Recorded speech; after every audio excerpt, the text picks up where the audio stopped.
Hi friends, চলুন আজকে বানিয়ে নিই কালো ছোলার সবজি। আমি এখানে ছোলাকে ভিজিয়ে রেখেছি, আলুকে আমি ছোট ছোট পিসেসে কেটে রেখেছি।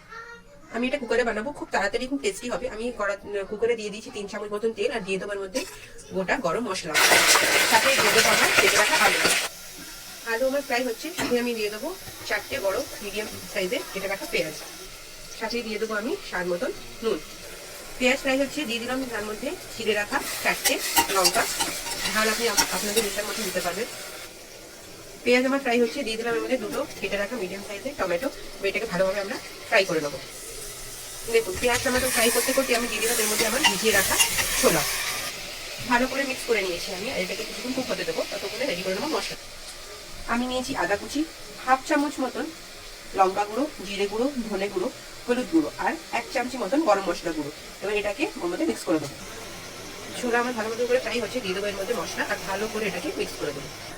দেখুন, মশলা থেকে আমার ভালো মতন তেল রিলিজ হয়ে গেছে। এবার আমি দিয়ে দেবো এর মধ্যে পরিমাণ মতন জল। দেখুন, আমি এর মধ্যে জল দিয়ে দিয়েছি। জল আপনারা অতটাই দেবেন যাতে আপনাদের চানাটা ভালো মতন করে সেদ্ধ হয়ে যায়। দিয়ে আমি এবার এটাকে 4 সিটি অবধি কুক করে নেবো।